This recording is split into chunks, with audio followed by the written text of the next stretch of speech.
Bonjour à tous, comment allez-vous? Voilà, c'est dimanche soir.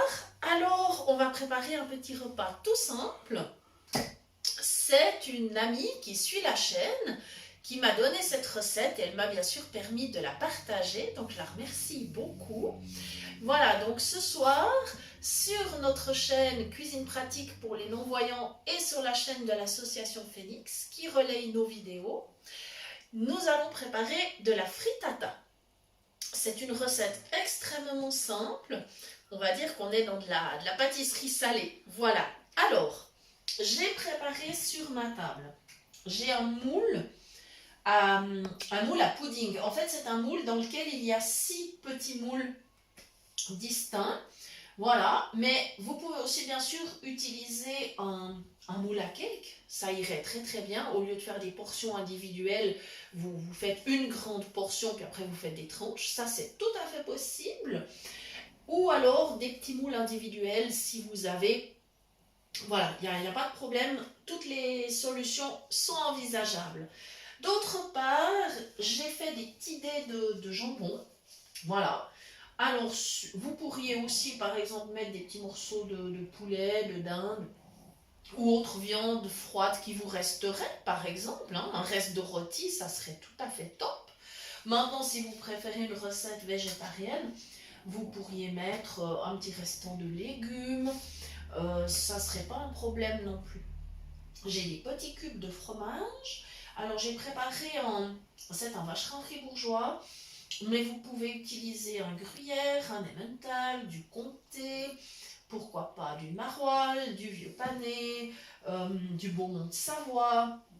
Enfin, il y a énormément de possibilités, donc prenez celui que vous aimez. Et surtout, un fromage qui fonde bien. Par exemple, du fromage à raclette, parfait aussi.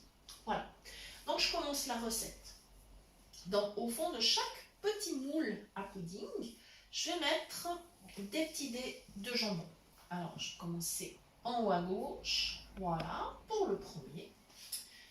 Ensuite, en haut à droite.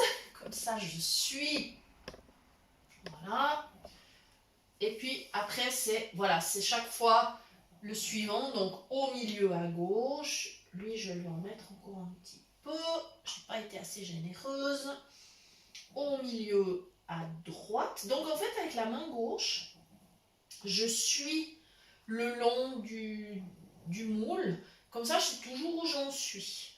Maintenant, en bas à gauche et en bas à droite. Voilà. Et le reste de jambon que j'ai, eh ben, ça sera pour en faire une deuxième. Et très probablement que je ferai dans le moule à cake. Voilà, parce que la deuxième, ce sera pour demain à midi. Je continue. Mes petits morceaux de fromage. Voilà. Je vais mettre 3 petits morceaux par moule. Voilà, je suis au milieu. J'ai déjà presque terminé. Vous voyez, c'est une recette rapide, facile. Voilà. Ça y est, c'est parfait comme ça. J'ai lavé une tomate et je vais aller la préparer. Alors bien sûr, je me lave les mains au passage, c'est nécessaire. Voilà, parce qu'après avoir mis du jambon, du fromage, mes mains collent un petit peu. Ma tomate est là, je vais la préparer. Voilà, donc ma petite astuce, je partage en deux, mais un peu plus loin que la moitié, comme ça normalement je n'enlève le cœur que d'un côté, ça me facilite la vie. Voilà, je glisse mon couteau, voilà, comme ceci. Ah, très bien, très très bien. Alors bien sûr, pour aussi mettre du poivron, vous pouvez, si vous avez un reste de légumes, voilà, vous choisissez vraiment ce qui vous fait plaisir. Voilà. Et donc, je vais commencer à faire des petits dés de tomates. Donc, toujours même technique. Je commence en haut à gauche. Je continue en haut à droite. Voilà. exactement comme j'ai fait pour les autres ingrédients. Comme ça, j'aurai aucun problème.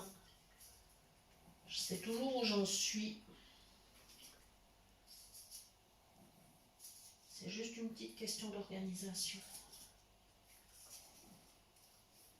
Voilà. Et le reste de la tomate, je garde pour la deuxième frittata que je ferai dans le moule à cake. Voilà. Et là, eh bien, je vais aller me laver les mains à nouveau. Voilà. Nous y sommes. Voilà. Alors, comme j'ai 6 petits moules à pudding, eh bien, j'ai préparé 6 œufs et une fourchette. Alors, ce que je vais faire qui va être simple, j'ai pris un petit pichet, mais qui a un bec verseur. C'est là que c'est très important. J'ai préparé une assiette pour mettre les coquilles des œufs, parce que je ne veux pas avoir de l'œuf plein ma table. Voilà, je vais même pousser un petit peu tout ça. Voilà, ça y est. Et du coup, je vais casser le premier dans mon pichet. Là. Voilà. Petit pop. Voilà. Et maintenant, ce que je fais, vu que c'est des moules individuels, je vais, avec la fourchette, eh bien, je vais battre l'œuf simplement.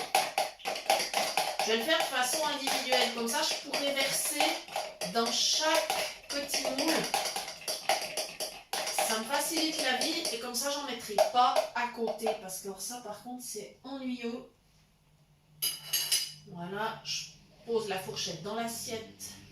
Comme ça, je ne mets pas l'œuf partout. Et je fais comme tout à l'heure. Je commence en haut à gauche. Donc, je verse mon œuf battu sur les ingrédients que j'ai mis tout à l'heure, en fait. Jambon, tomate, fromage, voilà. Allez, pour un. Voilà. Et je vais renouveler l'opération 6 fois, simplement. Enfin, encore 5 fois maintenant. Voilà. Et comme ça, ça sera prêt. On pourra mettre au four à 180 degrés pour 20 minutes. Voilà. Voilà, comme ceci. C'est ultra simple. C'est un petit repas que vous pouvez accompagner d'une salade par exemple. Et puis vous pouvez manger chaud ou froid. Ça peut même se découper en petits cubes dans l'optique où vous le faites dans le moule à cake. Vous pouvez le couper en petits cubes et servir à l'apéro. C'est très très très sympa. Voilà. Voilà, comme ça je vais terminer.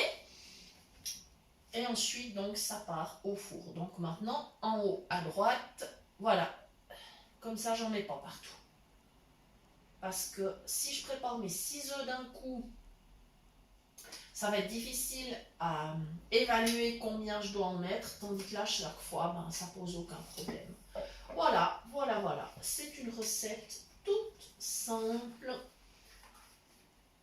Alors, il nous reste à vous remercier de nous avoir suivis.